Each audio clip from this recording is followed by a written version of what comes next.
వ్యక్తి మోక్షాన్ని అభిలషిస్తున్నాడు,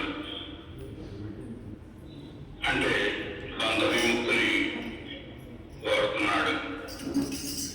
ఏమి బంధిస్తున్నది, దేని చేత బంధింపబడుతున్నాడు మానవుడు, ఆ విషయాన్ని తెలుసుకోవడానికి అవసరమైనటువంటి తత్వాన్ని మేర బాబా మానవులకు అందించారు.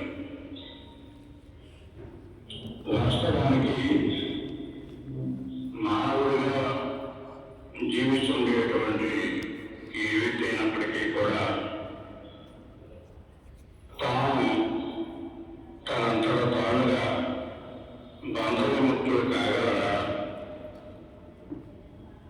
వాస్తవానికి తనకు ఏ విధమైనటువంటి బంధనం ఉన్నది అనేటువంటి విచారణ చేసినట్లయితే మెహర్ బాబా వారి దృక్పథంలో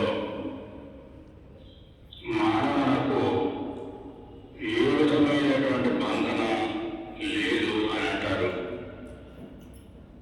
ఉన్నదనుకునేటువంటి భ్రమలోనే ఉంటూ ఆ భ్రమ చేతనే బాధింపబడుతున్నాడే తప్ప వాస్తవానికి మానవునికి ఏ విధమైనటువంటి బంధన లేదు, ఏ విధమైనటువంటి కర్మ లేదు అంటారు మెహర్ బాబా.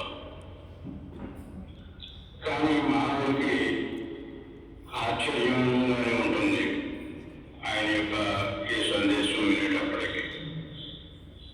ఆయన తత్వావగాహన మనం చేసుకున్నట్లయితే అటువంటి అవగాహనలో మెహర్ బాబా వాస్తవమే తెలియజేశారు అనేటువంటిది మనం గుర్తించగలుగుతాము. నిజానికి నేను అని వ్యవహరించేటువంటి ఈ వ్యవహారిక అహం, ఇది ప్రాతిభాషిక అహమనండి. ఆత్మ అనుభవం కొరకు ధరించినటువంటి వేషము ద్వారా సంప్రాప్తమయ్యేటువంటి అనుభవాలకి ఉద్దేశింపబడి ఆత్మ నేను అనేటువంటి వ్యవహారిక స్థితిలో శరీరముతోనూ ప్రాణముతోనూ మనస్సుతోనూ తాదాత్మ్యత చెంది శరీరము తాను శరీరధారిగా శరీరముగా, మనస్సు తాను మనస్సుగా జీవించడంతో ఈ బంధన అనేటువంటిది తనకు అనుభూతమవుతుంది. బంధన అంటే ఎప్పుడు నువ్వు బంధన అని నువ్వు అనుకుంటావు? నువ్వు తలచినటువంటిది, నువ్వు వాంఛించినటువంటిది, నువ్వు కోరిన విధంగా నువ్వు లభించినప్పుడు దాని కొరకు నువ్వు చేసినటువంటి ప్రయత్నాలన్నీ కూడా విఫలమైనప్పుడు నేను దేవుని చేతను బంధింపబడ్డాను, నన్ను ఏదో బంధిస్తున్నది, నన్ను ముందుకు వెళ్ళనివ్వడం లేదు, పురోగమింపజేయడం లేదు.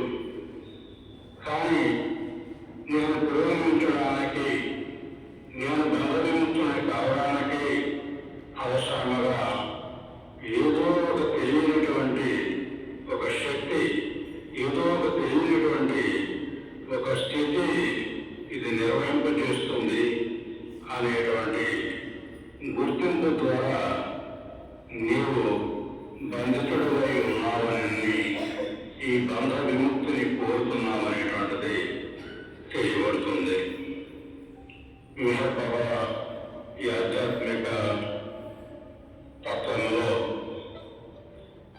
బంధ విముక్తిని పొందడం అనేటువంటిది, అంటే ముక్తిని పొందడము, మోక్షానుభవం పొందడము అటువంటిది ఒక స్థాయి అయినట్లయితే, మోక్షానుభవాన్ని పొందినటువంటి వ్యక్తి తదితరులకు సహాయం చేయడానికి ఉద్దేశింపబడినటువంటిది మరొక స్థితి కల్పిస్తుంది మెహర్ బాబా వారి యొక్క తత్వంలో. తత్వము విచారణ చేసినప్పుడు తత్వము అంటే ఏమిటి? తత్వము అనేటువంటి ఒకే పదము మనకు అనిపిస్తుంది. తత్వము అంటే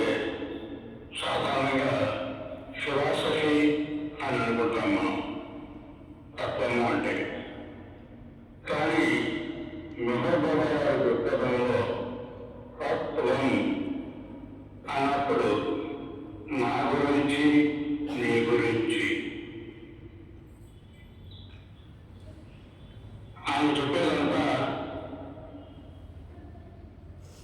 ఆయన గురించి, మన గురించి. అదే తత్వం. ఈ తత్వ విచారణలో నువ్వు నేను ఇద్దరము కాదు, ఒకటే అని ప్రతిపాదిస్తూ అందుకోసమైనటువంటి అనుభవాన్ని మానవుడు పొందడానికి ఆయన మార్గాన్ని ఇచ్చి ఉన్నారు. ఈ మార్గంలో మనం ప్రయాణం చేస్తున్నప్పుడు నిజముముక్షు ఈ ఆధ్యాత్మిక మార్గంలో ప్రయాణం చేస్తుండేటువంటి ఈ సందర్భంలో ఈ అనుభవాలకు సంబంధమైనటువంటి అనుభవాలకు సర్వానుభవానికి ఆధారమైనటువంటి జీవ చైతన్యము, ఈ జీవ చైతన్యముపై విభిన్నమైనటువంటి సంస్కారములు లేదా కర్మవాసాలు జన్మజన్మల మానవాత్మ రోజు చేసుకొస్తుండేటువంటి ఈ కర్మవాసనలు ఇవన్నీ అనుభవముల ద్వారా రహితమవడంతో మానవాత్మ పరమాత్మతో ఐక్యమయ్యేటువంటి అవకాశం ఉన్నదని, పరమాత్మతో ఐక్యం అవ్వడము అనేటువంటిది కూడా ఎవరు పరమాత్మ యొక్క అనుభవంలో ఉండి పరమాత్మతో ఐక్యం అవ్వాలి అనేటువంటి జిజ్ఞాస కలిగి ఉంటారో వారికి అవసరమైనటువంటి సహాయాన్ని అందించినప్పుడు భగవంతుని యొక్క దశస్థితులుగా చెప్పబడినటువంటి 8వ స్థితిలో అంటే బ్రహ్మీభూత చైతన్య అనుభవంలో ఈ మానవాత్మ లయమైనప్పుడు వాస్తవ మనకు మోక్ష అనుభవం, ముక్తి అక్కడ లభిస్తుంది. ఎప్పుడైతే ఈ మానవాత్మ ఈ ఆధ్యాత్మిక మార్గంలో ప్రయాణం చేస్తూ తాను మోక్షమే తనకు కావాలి, మోక్షానుభవమును తాను పొందాలి అనేటువంటి తీవ్రమైనటువంటి జిజ్ఞాస కలిగి ఉన్నప్పుడు అటువంటి జిజ్ఞాసకి భగవంతుడు మానవ రూపధారి అయి వచ్చినటువంటి భగవంతుడు వ్యక్త బ్రహ్మానుభవంలో అవతరించినటువంటి భగవంతుడు సహాయం చేస్తాడు. ఆత్మకు ఏ విధమైనటువంటి సహాయం చేస్తాడు అంటే జీవ చైతన్యంలో జీవిస్తుండేటువంటి ఆ వ్యక్తికి బ్రహ్మీభూత చైతన్య అనుభవాన్ని ఇచ్చి బ్రహ్మతో ఐక్యత అనుభవాన్ని అనుగ్రహిస్తాడు భగవంతుడు. అవతార పురుషుడైనటువంటి భగవంతుడు. భగవంతుడు ఒక్కడే కనుక అవతార కూడా ఎప్పుడూ ఒకరే. కాలము, దేశము అనేటువంటివి అజ్ఞానంలో ఉండేటువంటి మానవుని యొక్క అనుభవంలో ఉన్నవే కానీ భగవదనుభవంలో ఈ దేశ కాలములకు స్థానం లేదు. అందుచేత ఏ యుగంలో ఏ నామరూపములతో ఆ భగవంతుడు అవతరించినా, ఎన్నిసార్లు ఈ భూమిపై అవతరించినప్పటికీ కూడా ఆ అవతార పురుషుని యొక్క స్థితి ఒక్కటయే ఉంటుంది. ఆ ఒక్కటైనటువంటి అవతార స్థితుల్లో నీకు ఇష్టమైనటువంటి ఏ నామరూపంలో స్వీకరించి నీవు అవతారాన్ని ఆరాధన చేసినప్పటికీ కూడా ఆయన యొక్క సహాయం, ఆయన యొక్క దివ్య సహాయము నీకు లభిస్తుంది. నీకు మోక్షానుభవాన్ని ఆయన అనుగ్రహించగలడు. మేరబాబు అంటారు, ఈ మోక్షానుభవము నీవు కోరినంత మాత్రం చేత అది లభించేది కాదు. మోక్షానుభవము నీవు కోరినంత మాత్రం చేత అది లభించేది కాదు. భగవంతుని యొక్క అనన్యమైనటువంటి ప్రేమ, ఆయనకు విధేయత, ఆయనకు సర్వార్పణ,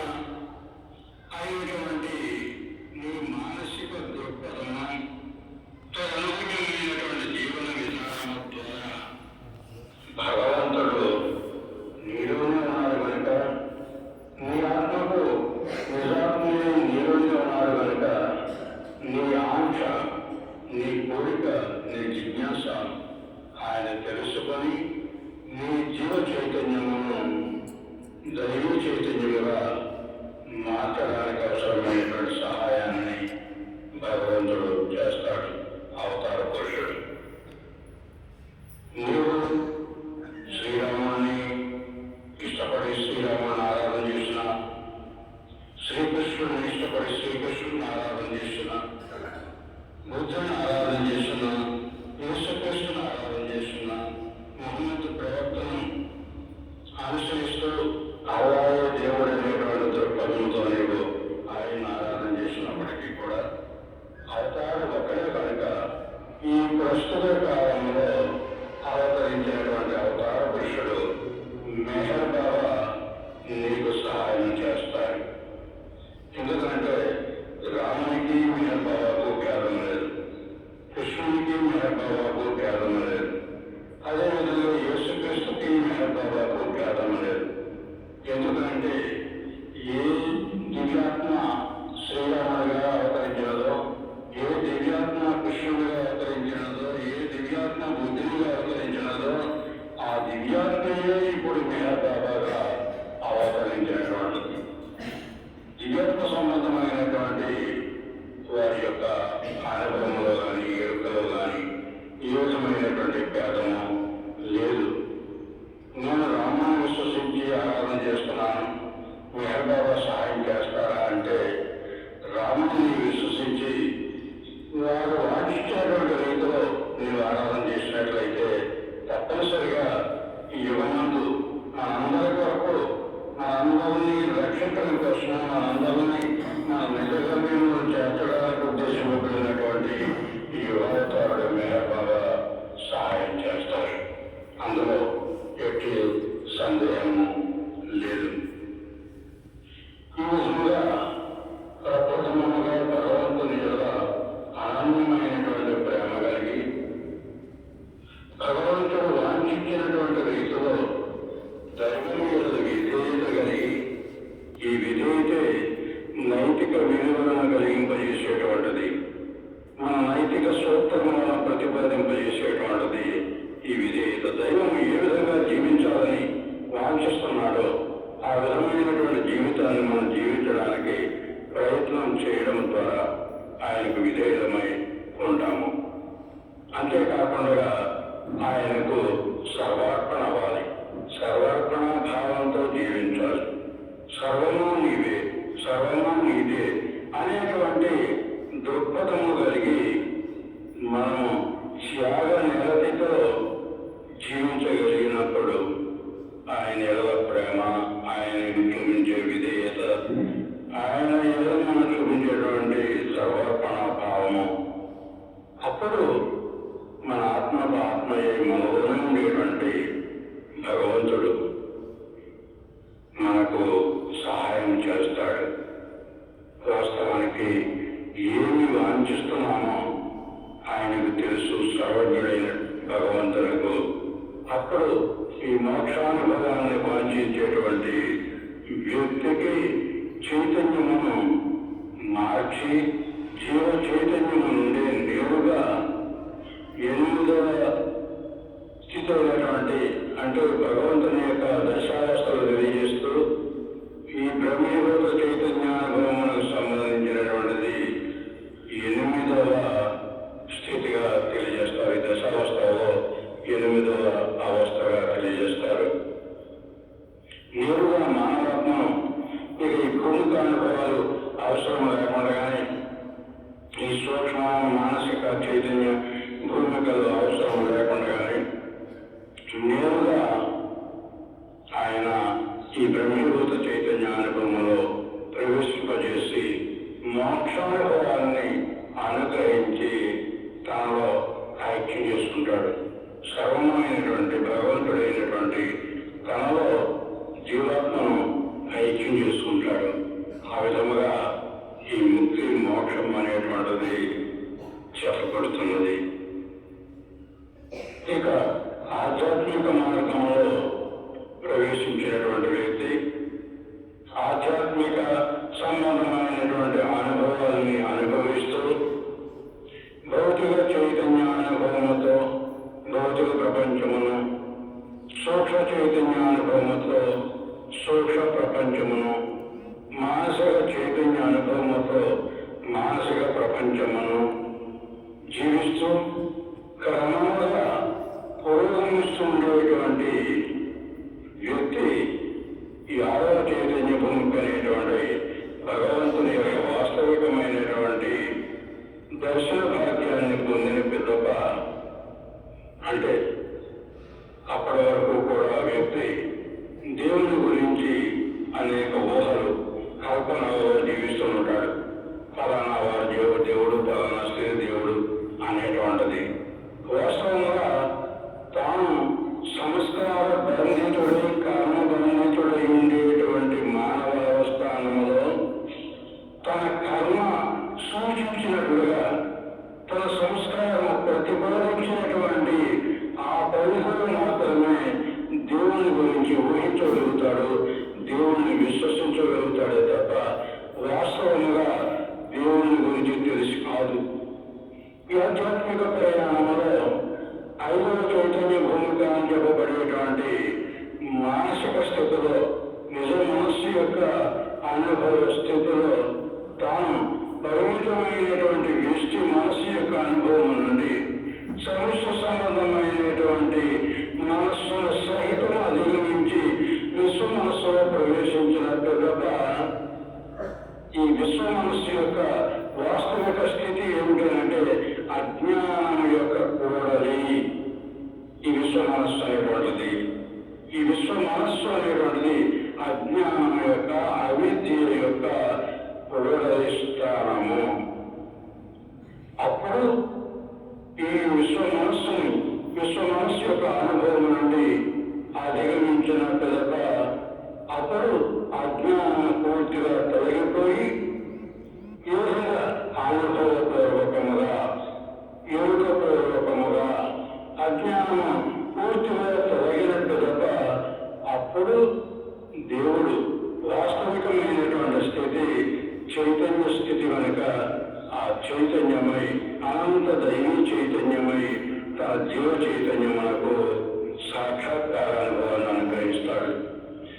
ఆ అనుభవం పొందిన తర్వాత అక్కడ తాను ఏ జీవితాన్ని ఇంతవరకు జీవిస్తూ వచ్చాడో ఆ జీవిత సర్వస్వమునకు ఆధారమై ఆశ్రయమై వస్తూ ఉండేటువంటి తన జీవ చైతన్యము తనకు దాచబడినటువంటి, తనకు దర్శనమైనటువంటి అనంత దైవీ చైతన్యమునకు ఒక ఛాయ అని మాత్రము గుర్తించి అప్పుడు నిజంగా కైంకర్యం అయిపోతుంది ఆ చైతన్యం. అటువంటి చైతన్యంతో కూడినటువంటి ఈ జీవాత్మ అనంత దైవీ చైతన్యతుడైనటువంటి ఆ పరమాత్మకు కైంకర్యం అయిపోతాడు, ఏమి మినహాయింపు లేకుండా. ఆ స్థితిలోనే భగవంతుడు తాను ప్రేమింపబడవలసినటువంటి రీతిలో ప్రేమింపబడతాడు. అంతవరకు ఈ మానవాత్మ భగవంతుని ప్రేమించడం అనేటువంటిది కేవలం సంస్కార బంధంలో మాత్రమే, ఆ పరిధిలో మాత్రమే భగవంతుని ప్రేమించగలుగుతాడు తప్ప వాస్తవానికి భగవంతుడిని ప్రేమించవలసినటువంటి రీతిలో ప్రేమించడము సాధ్యం కాదు.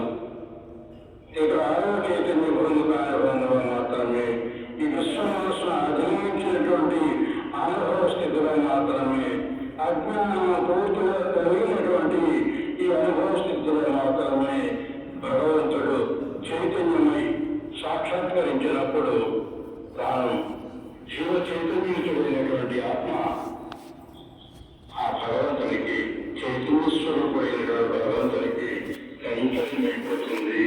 నిజంగా ప్రేమించి ఆ దివ్య ప్రేమలో ఒక్కటైపోతుంది. ఆ ఏకత్వ సంబంధమైనటువంటి అనుభవము నిర్వాణానుభవాన్ని ఇస్తుంది. ఈ నిర్వాణానుభవము కూడా మోక్షానుభవమే. ఈ నిర్వాణానుభవము కూడా మోక్షానుభవమే. ఈ విధంగా ఈ చైతన్య భూమిక అనుభవముల ద్వారా ప్రయాణం చేస్తుండేటువంటి వ్యక్తి ఈ నిర్వాణానుభవంలో ప్రవేశించినటువంటి తక్షణము ఎరుకతో తాను మోక్షానుభవాన్ని పొందుతాడు. నిర్వాణానుభవం అన్నప్పుడు అనంతమైనటువంటి చైతన్య స్థితి. ఏ అనంతమైనటువంటి చైతన్య స్థితి? ఆదిలో భగవంతుని నుండి ఈ లహర కారణంగా, ఈ ప్రశ్న కారణంగా, నేనెవరు అనేటువంటి అజ్ఞత కారణంగా భగవంతుని నుండి వ్యక్తమైనటువంటి అనంత చైతన్యము. కోహం నేనెవరు అనేటువంటి ప్రశ్నకి జవాబు ఇచ్చినటువంటి చైతన్య స్థితి ఏదైతే ఉన్నదో అది నేను మనం కోహం అనేటువంటి ప్రశ్నకు సోహం అనేటువంటి జవాబు అనుభవింపజేసినటువంటి చైతన్య స్థితి ఏదైతే ఉన్నదో అది అనంత దైవీ చైతన్యమైనది. ఇక తాను ఏది కాదో, ఏది కాక తాను ఏది అనేటువంటి అనుభవము తలుపు తెరవడం కోసము వ్యక్తమైనటువంటి చైతన్యము అనంత చైతన్యము.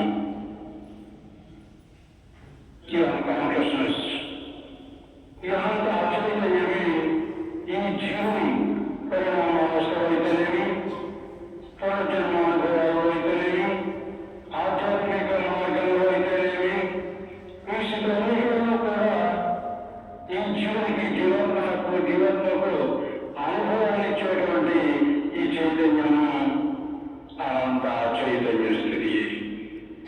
దీనికి ఆశ్రయమై అనంత దైవ చైతన్యం ఉన్నది.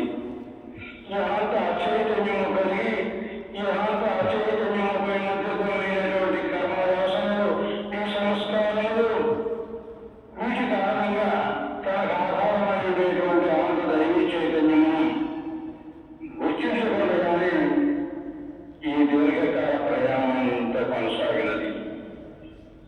ఈ ప్రయాణం అంతా ఎక్కడ పరిసమాప్తమవుతుంది? ఏ అజ్ఞానం ద్వారా, ఏ అజ్ఞానమే ఆశ్రయమై, ఏ అజ్ఞానమే ఉపాధి, ఏ మాయమే ఈ పంచభూతాత్మకమైనటువంటి ఈ ఉపాధి అయినదో అది ఎక్కడ తోడుతుంది అంటే ఆరవ చైతన్య ప్రముఖ అనుభవంలోనే ఇది నిర్గమిస్తుంది. అక్కడే జీవాత్మ ఇప్పటి వరకు తన అనుభవానికి ఆధారమైనటువంటి అనంత అచైతన్యము, అచైతన్యంపై ముద్రితమైనటువంటి సంస్కారములని అనుభవముల ద్వారా రహితమైపోయి అనంత అచైతన్యముగా వ్యవహరింపబడడానికి ఉద్దేశింపబడినటువంటి సంస్కార రహితమైనటువంటి స్థితిలో ఈ అనంత చైతన్యము పరిశుద్ధమైనది, సంస్కార రహితమైనది. ఈ సంస్కార రహితమైనటువంటి అనుభవంలో జీవాత్మ అనుభవించేటువంటి అనుభవము అక్కడ సంస్కారం లేదు కనుక, సంస్కారం లేనటువంటి చైతన్యం ఆచ్ఛాదింపబడి ఉన్నది కనుక, తన అనుభవానికి అదే ఆధారమై ఉన్నది కనుక, తనకు ముఖాముఖి దర్శనమిచ్చినటువంటి అనంత దైవీ చైతన్యము దర్శించిన వెంటనే నీవే మూడు అనేటువంటిది ఇంకక్కడ లీనమైపోయినది. అక్కడ ఉన్నది నీవే. ఆ నీవే అనేటువంటి దానిని పురస్కరించుకొని నేను అనేటువంటి అస్తిత్వము అక్కడ కోల్పోయినది. నిర్గమించాలి. ఎక్కడ కోల్పోయినది? ఎక్కడ ఉపసంహరింపబడినది? అనంత దైవ చైతన్యములో. ఏ అనంతమైనటువంటి చైతన్యం ఆదిలో భగవంతుని నుండి వ్యక్తమైనదో, జీవముగా వ్యక్తమైనదో, అనంత దైవ చైతన్యంగా, అనంత అచైతన్యంగా జీవముఖమై వ్యక్తమైనదో, ఈ జీవిత స్థితి ఇక్కడ కోల్పోతున్నది, ఏకమైపోతున్నది, ఒకే చైతన్యం అయిపోతున్నది. అనంత అచైతన్యము, అనంత దైవీ చైతన్యము ఏకత్వానుభవాన్ని పొందుతుంది. ఏకత్వానుభవంలో నేను అనేటువంటిది లీనైపోతుంది. ఆ విధముగా జీవాత్మ యొక్క పాత్ర, జీవాత్మగా జీవించేటువంటి పాత్ర ఇక్కడ ముగుస్తుంది. ఈ జీవ చైతన్యము అనంత దైవీ చైతన్యము ఏకత్వ అనుభవాన్ని పొందినటువంటి స్థితిలో ఆ తర్వాత వచ్చినటువంటి అనుభవము నిర్వాణ అనుభవము. ఈ నిర్వాణ అనుభవంలో దేవుడి ప్రసక్తి లేదు, జీవుడి ప్రసక్తి లేదు. మరి నిర్వాణ అనుభవంలో దేవుడు లేడా? దేవుడు లేకుండా పోలేదు. జీవుడు లేడా? జీవుడు లేకుండా పోలేదు. అనంతమైనటువంటి చైతన్యముగా ఈ ఉభయులు అస్తిత్వం కలిగి ఉన్నది. దేవుడు లేకపోలేదు అన్నప్పుడు, దేవుడు చైతన్య స్వరూపం ఉన్నప్పుడు మరి జీవుడు ఎక్కడున్నాడు? జీవాత్మ ఎక్కడున్నది? జీవాత్మ ఏ స్థితిలో ఉన్నది? ఉపాధి స్థితిలో ఉన్నది. ఇప్పటి వరకు ఈ శరీరముతోనూ ప్రాణముతోనూ మనస్సుతోనూ తరతమ ప్రార్థనలతో అనుభవిస్తూ తాదాత్మ్యం చెందినటువంటి ఈ పంచభూతాత్మకమైనటువంటి ఉపాధిగా ఉన్నది. ఈ ఉపాధిలోని ఈ ఆనంద చైతన్యము వ్యక్తమైనది. మహా చైతన్యం అన్నారు మేరబావ. ఈ మహా చైతన్యము ఈ ఉపాధిలోని వ్యక్తమైనది. ఏది మహా చైతన్యం అంటే జీవ చైతన్యము, దైవ చైతన్యము, ఏకమైనటువంటి అనుభవ స్థితి. ఈ స్థితిని గురించి బుద్ధ భగవానుడు తెలియజేసినటువంటి నిర్వాణము, నిర్వాణ అనుభవము. అక్కడ దేవుని ప్రసక్తి లేదు కనుక దేవుడు లేడు అని ప్రతిపాదించబడుతుంది అని చెప్తున్నారు. బుద్ధుని యొక్క అభిప్రాయము అది కాదు అని స్పష్టపరిచాడు మేహర్ బాబా. బుద్ధుని యొక్క అభిప్రాయము అక్కడ దేవుడు లేడు అని కాదు, కానీ ఎంతకాలము ఎవరిని దేవుడు అనుకుంటున్నావో, ఏ స్థితిలో దేవుడు అనుకుంటున్నావో, ఏ రాయి ఒక్కని దేవుడు అనుకుంటున్నావో, ఏ పొయ్యిని స్థితిలో అనుకుంటున్నావో, ఏ దానిపైన దేవుడు అనుకుంటున్నావో ఆ దేవుడు కాదు. మరి ఏ దేవుడు? అనంత దైవీ చైతన్యమైనటువంటి వాడు నిజమైనటువంటి దేవుడు. ఆ మహా చైతన్యమే నిర్వాణ చైతన్యము అని ప్రతిపాదించాడు బుద్ధ భగవానుడని మేహర్ బాబా క్లారిఫై చేశారు, మనకి సుస్పష్టపరిచారు. అటువంటి చైతన్యానుభవంలో ఈ జీవాత్మగా ఉండేటువంటి ఈ ఉపాధితో తాదాత్మ్యం చెంది జీవాత్మగా వ్యవహరించినటువంటి ఈ జీవాత్మ అనుభవానికి ఆధారమైనటువంటి ఈ చైతన్యము ఆనంద దైవ చైతన్యంతో ఏకత్వం పొందినటువంటి అనుభవము కూడా మోక్షానుభవమే. ఆ స్థితిలో కూడా మోక్షానుభవము ఉన్నది. ఇక కొన్ని ఆత్మలు ఆ విధంగా మోక్షానుభవం పొందినప్పుడు తప్ప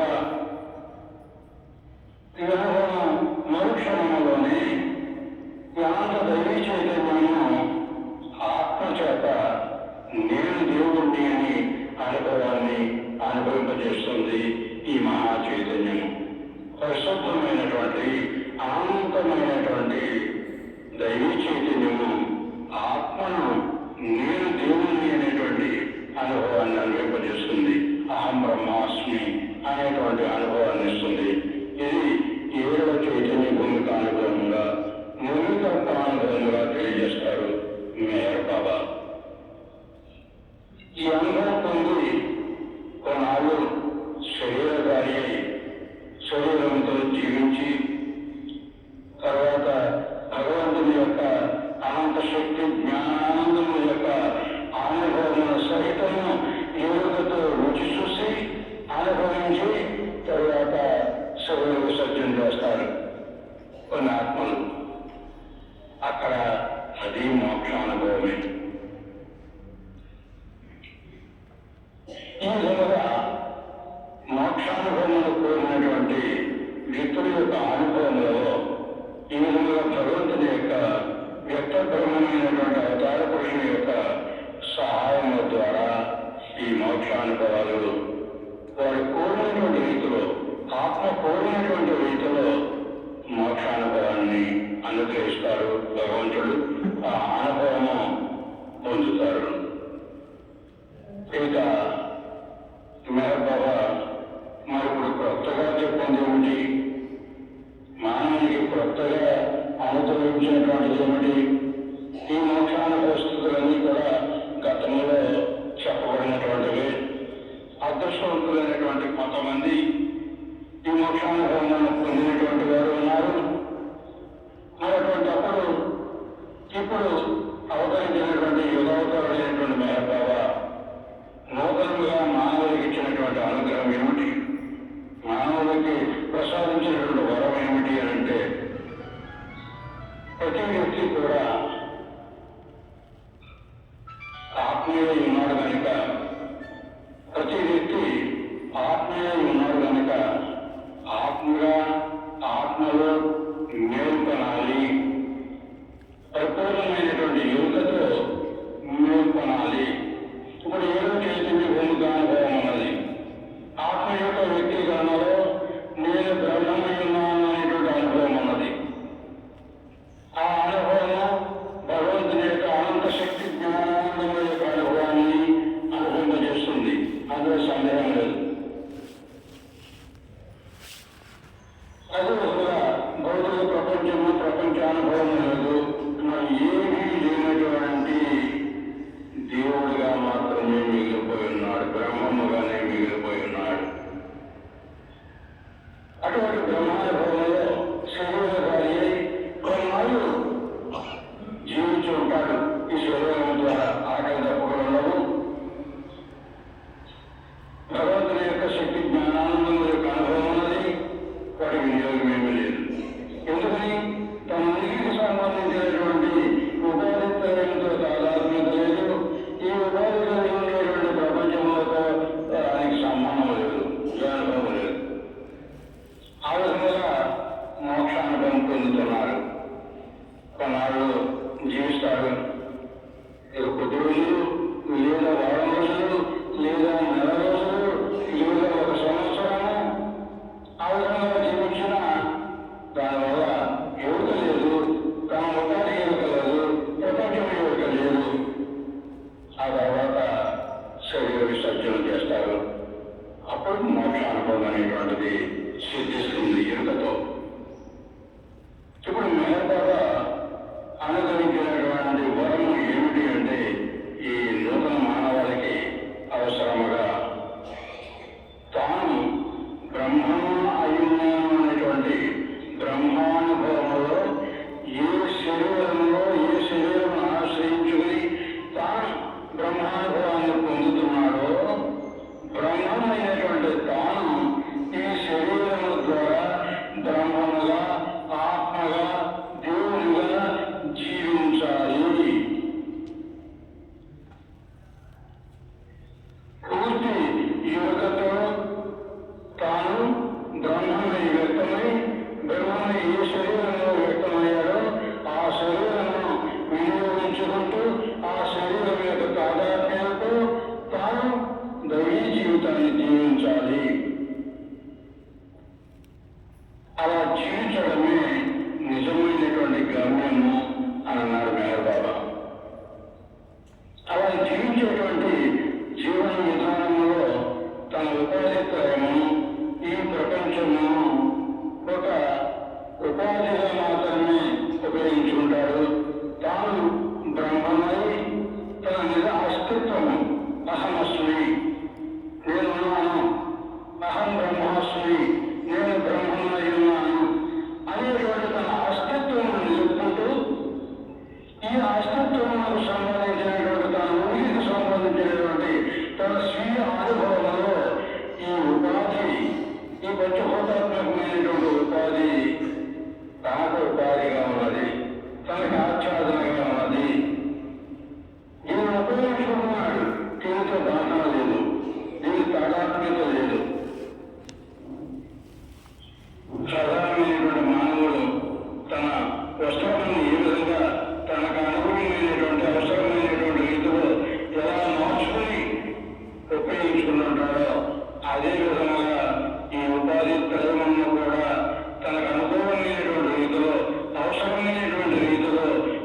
చేసుకుంటూ ఈ ఉపాధి తాదాత్మ్యత లేకుండా ఈ ఉపాధిలోనే తన బ్రహ్మమై వ్యక్తమై బ్రహ్మానుభవంతో దైవ జీవితాన్ని జీవిస్తూ ఉంటాడు.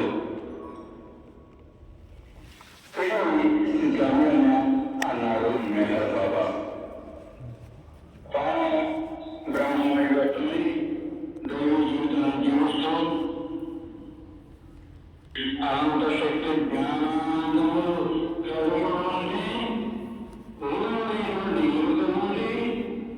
వాటిని వినియోగించుకోలేడు.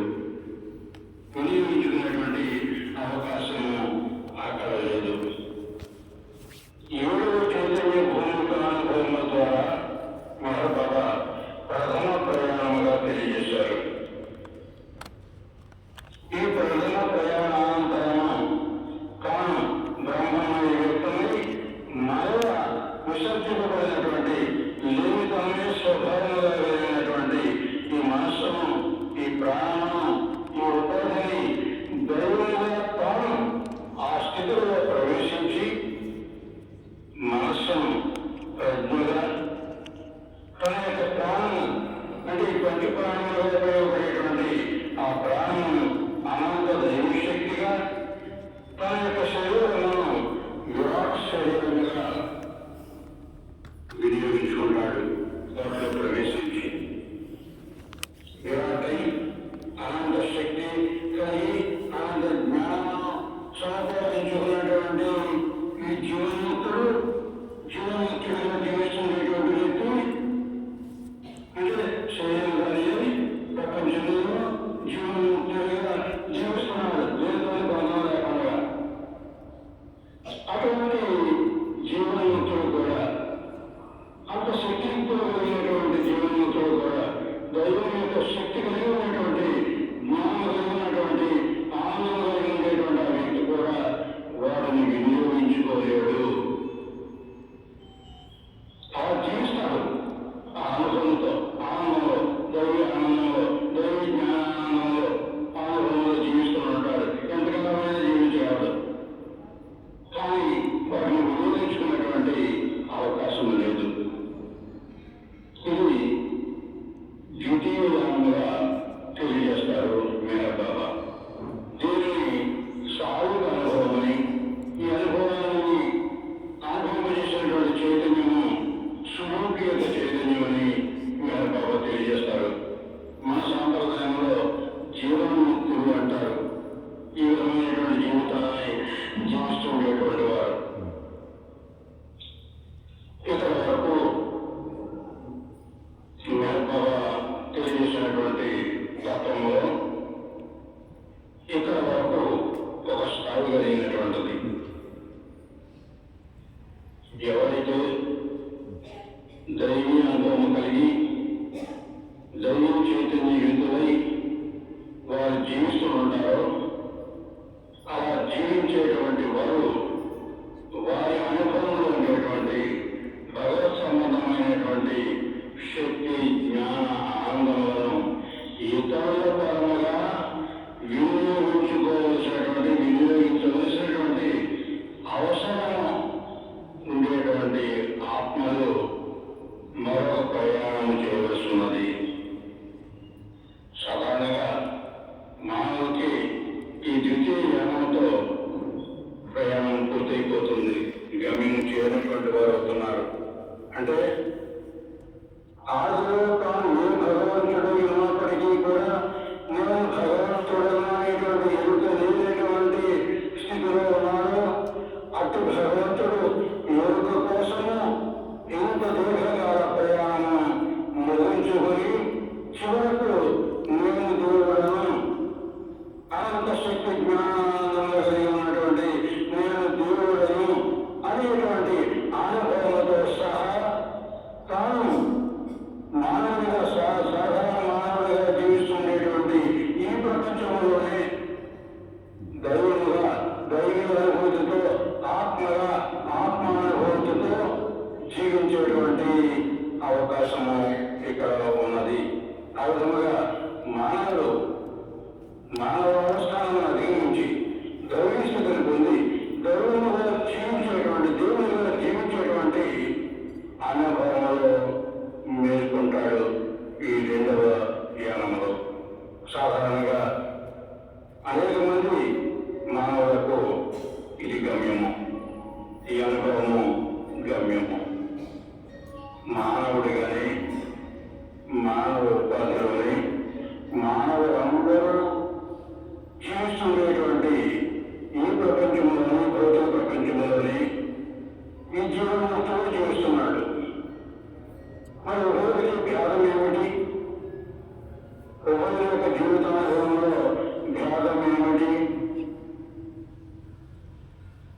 వ్యక్తి జీవన్ముక్తంగా జీవిస్తున్నాడో ఆ వ్యక్తి దేవుడిని జీవిస్తున్నాడు కనుక దైవం యొక్క ఇచ్చ ఏదైతే ఉన్నదో అది ప్రేమ రూపంలోనే ఈ సంస్థను వ్యక్తమై నిర్వహింపబడుతుంది అనేటువంటి సత్యము తెలుసు కనుక తాను సర్వజీవులను తాను ప్రేమించగలుగుతాడు, సర్వజీవుల ద్వారాను తన ప్రేమ స్వీకరించగలుగుతాడు. ఈ విధంగా ఇచ్చిపుచ్చుకునేటువంటి ప్రేమ సాధారణమైనటువంటి మానవ ప్రేమ కాదు, ఇది దైవీ ప్రేమ, దైవం అనుగ్రహింపబడినటువంటి ప్రేమ.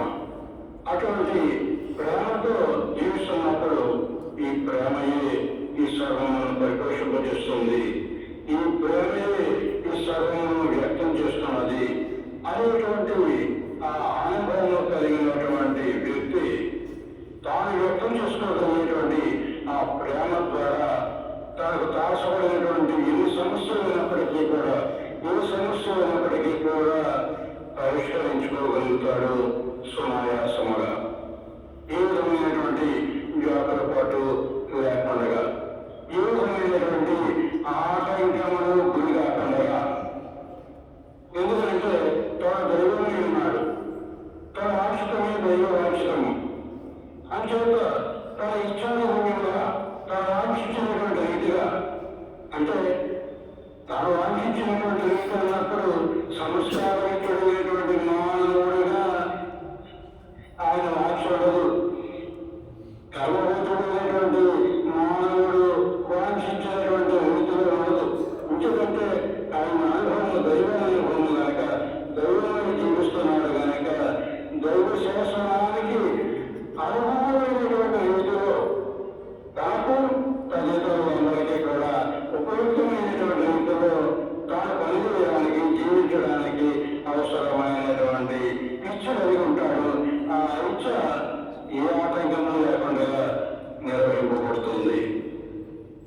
ఎందుకంటే సాధారణమైనటువంటి మానవానుభవంలో తెలియదు కానీ భౌతిక ప్రపంచంలో మీరు జీవిస్తున్నప్పటికీ, భౌతిక చైతన్యానుభవంలో మీరు జీవిస్తున్నప్పటికీ కూడా ఈ భౌతిక చైతన్యములకు, ఇటు భౌతిక చైతన్యం వినియోగపరిచేటువంటి ఈ సంస్కారములు భౌతిక పరిధిలో ఉన్నప్పుడు భౌతిక ప్రపంచానుభవాన్ని అనుభవింపజేస్తాయి.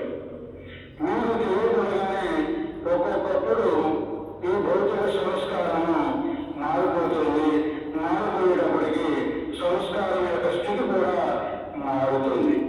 అటువంటి అప్పుడు సూక్ష్మ చైతన్య సంబంధమైనటువంటి, ఒక్కొక్కప్పుడు మానసిక చైతన్య సంబంధమైనటువంటి అనుభవాలు కూడా ఈ భౌతిక ప్రపంచంలో ఉన్నప్పుడు తాల్చుకునేటువంటి అవకాశం ఉన్నది.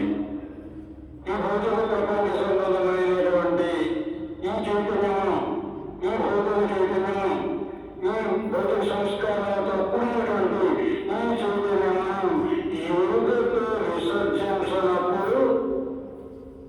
ఎరుకతో విసర్జించినప్పుడు ఆ వ్యక్తికి ఈ మానసిక సంస్కారాలతో కూడినటువంటి మానసిక చైతన్యం యొక్క ఒత్తిడి కలిగినప్పుడు ఆ వ్యక్తి పిచ్చివాడిగా వ్యవహరిస్తాడు.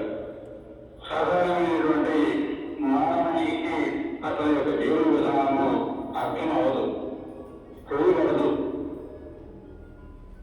అది ఎందుకు ఏ విధంగా సంపాదనమవుతుంది? మానసిక చైతన్యము బాధాయుతమైంది కాదు. ఏ వ్యక్తికి మానసిక చైతన్యాన్ని లభించిందో ఇతర క్షామంతమైనటువంటి స్థితి, అది ఏమీ తెలియలేనటువంటిది.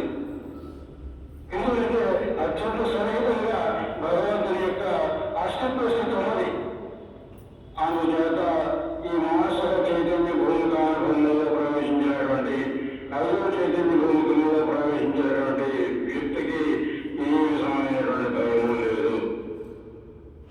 ఇంకా ఆయన యొక్క పురోగమన ఆడదు, ముందుకుపోతుంది. అలా కానప్పుడు అది ఎప్పుడు జరుగుతుంది? యువతతో భౌతిక చైతన్యం యొక్క యువత కలిగి భౌతిక చైతన్యం యువతతో అధిగమించినప్పుడు తనకి సూక్ష్మ చైతన్య అనుభవము, తనకు సూక్ష్మ చైతన్య అనుభవం సైతం యువతతో అధిగమించినప్పుడు మానసిక చైతన్య అనుభవము కలిగినప్పుడు అతడు ఆనందంగా జీవిస్తాడు, ఆనందంగా ఉండగలుగుతాడు. అలా కానప్పుడు ఈ చైతన్య అనుభవములకు సంబంధమైనటువంటి జీవితం యొక్క యువత లేకుండా ఆ అనుభవాల్లో ప్రవేశించేటువంటి వ్యక్తులు మాత్రము మనకు అర్థం కాదు. వారి మీద బాగా వస్తువులు అన్నారు, మనకి పిచ్చివాళ్ళలో అనిపిస్తారు బయటి, కానీ మానసిక రుగ్మత కాదు అది. కానీ మానసిక చైతన్యం యొక్క అనుభవ స్థితి, ఆ మానసిక చైతన్య అనుభవము ఈ ప్రయాణంలో, ఆ జీవన చూసిన ప్రయాణంలో భౌతిక చైతన్యమును యువతతో విసర్జించినటువంటి కారణం చేత, యువతతో అధిగమించినటువంటి కారణం చేత ఆ స్థితి కలుగుతుంది. ఈ ముసులు అనేటువంటి వారు సూక్ష్మ చైతన్య స్థితిలో ఉండేటువంటి వారు, అక్కడ బంధింపబడినటువంటి వారు ఉంటారు. అదేవిధంగా మానసిక చైతన్య స్థితిలో బంధింపబడినటువంటి వారు ఉంటారు. ఈ ముసులు అనేటువంటి వారు సూక్ష్మ చైతన్య అనుభవంలోనూ ఈ మానసిక చైతన్య అనుభవంలోనూ భౌతిక ప్రపంచం యొక్క అవసరము కానీ, భౌతిక ప్రపంచం యొక్క బంధన కానీ, తాదాత్మ్యం కానీ లేకపోయినా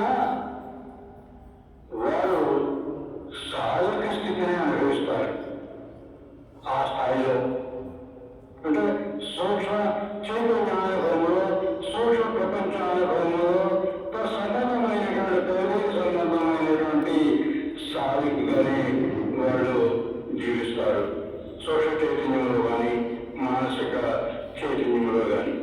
అందుకని రెండు విధములైనటువంటి అనుభవాలను చెప్తూ వస్తారు మెహర్ బాబా. ఎక్కడికక్కడ రియల్ సాధక స్థితి, తర్వాత పరీక్షణమైనటువంటి సాధక స్థితి అనేటువంటిది, మజూబ స్థితి అనేటువంటిది తెలియజేస్తారు. దీన్ని సూక్ష్మపదంలో ఫోన బాట అంటారు. ఎక్కడికెక్కడ ఏ స్థాయికి రాస్తారో సమాస్థితి ఉన్నది, బకా స్థితి ఉన్నది. ఇక్కడ ఈ చైతన్య భూమికానుభవాల్లో కూడా ఈ రెండు స్థితుల యొక్క అనుభవము కూడా తారసపడుతుంది. ధ్యానంతో అభ్యాసమైనటువంటి వ్యక్తులు, ధ్యానంలో పురోగమిస్తున్నటువంటి వ్యక్తులు కూడా ఈ యొక్క ఈ సాధకు ఈ మధ్య స్థితుల యొక్క అనుభవాలు కూడా తారసపడతారు. ఈ అనుభవాలు తారసపడినప్పుడు తాను ధ్యానయోగనమై ఉన్నప్పుడు ధ్యానమునకు సంబంధించినటువంటి తన స్థితి ఏమిటో తనకు తెలియదు. తెలియకపోయినప్పటికీ కూడా తాను నిర్వహించేటువంటి ధ్యానము ఉన్నత అనుభవాలకు సంబంధించింది. ఉన్నత అనుభవాలకు సంబంధించిందని ఎప్పుడు గుర్తిస్తాడు ధ్యానం చేసేటువంటి వారు? ధ్యానం ముందు బయటకు వచ్చేటప్పటికీ, ధ్యానం ముందు తన యువత బయట ప్రపంచానుభవంలోకి వచ్చేటప్పటికీ తరతమ భేదములతో ఉండేటువంటి అనుభవాన్ని ఇస్తుంది.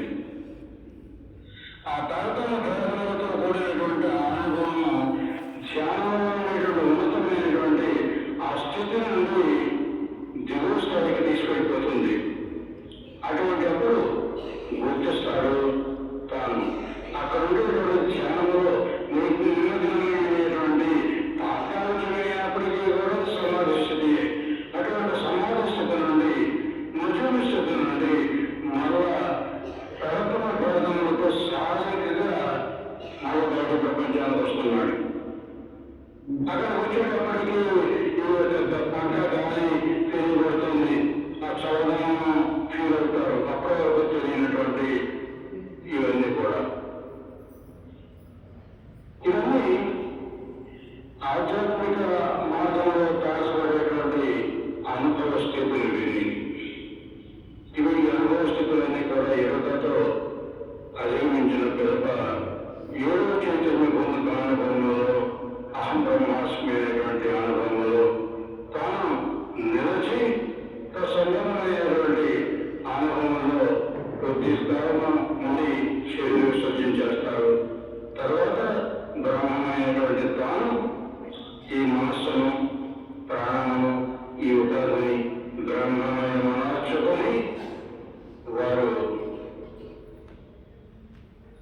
జీవన్ముక్తులుగా జీవించేటువంటి అవకాశం ఉన్నది. ఈ జీవన్ముక్తులుగా జీవించేటువంటి వారు ఇతరులకు ఏ విధమైనటువంటి సహాయాన్ని చేయలేరు. చేయాలని ఉంటుంది పాపం, కానీ అక్కడ నిస్సహాయతను అనుభవింపజేస్తుంది వారి యొక్క చైతన్యము.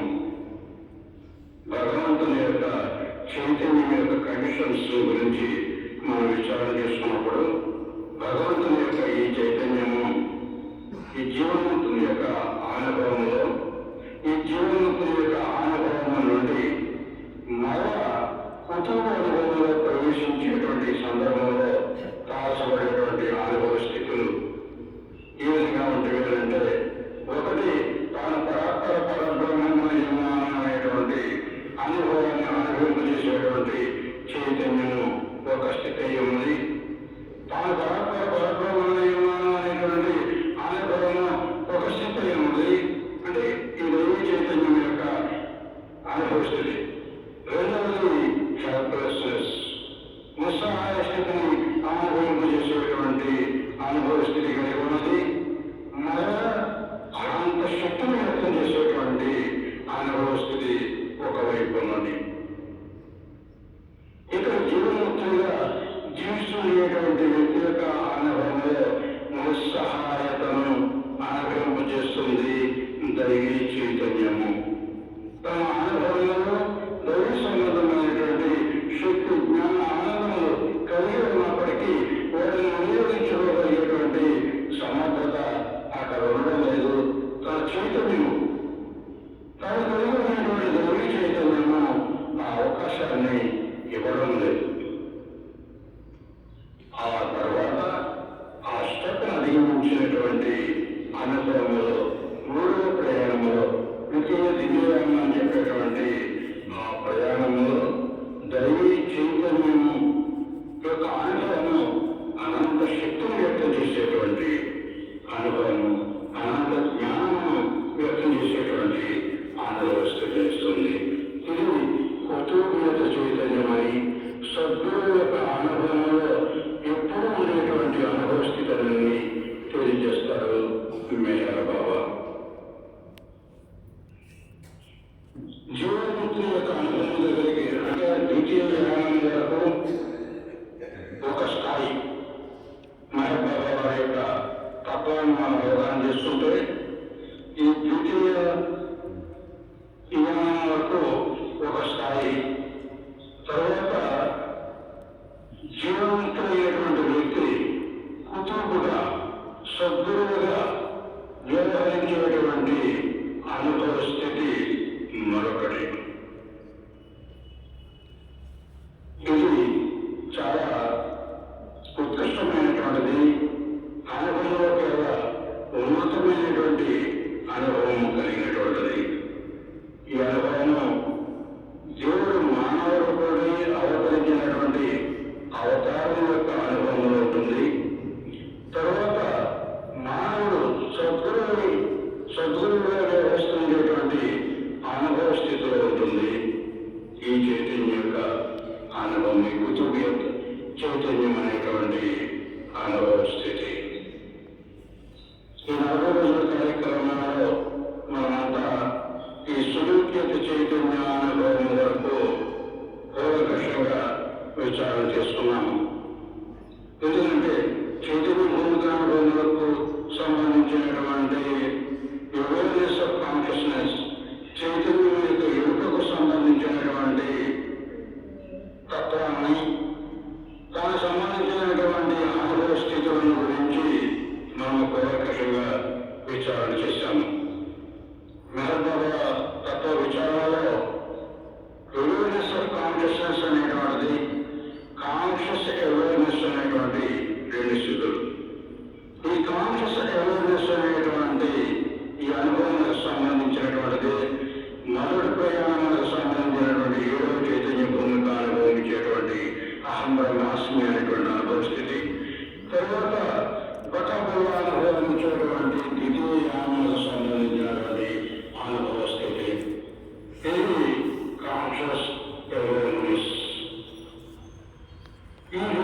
సర్వస్వం చేసి విశ్వమానవులకు తాను సద్గురువుగా కృతజ్ఞుడుగా సహాయం చేసేటువంటి కార్యక్రమం నిర్వహణకై మరొక మార్గం ఉన్నది, మరొక ప్రయాణం ఉన్నది. అదే తృతీయముగా తెలియజేశారు. జీవన్ముక్తుల యొక్క అనుభవములను, సద్గురువు యొక్క అనుభవములను ఈ సృష్టి అంతా తనలోనే ఉన్నది. ఈ చరాచరాత్మకమైనటువంటి ఈ జగత్ అంతా ఎందుకంటే ఈ ప్రకారం వెళ్ళేటప్పటికీ ఈ ఉపాధులు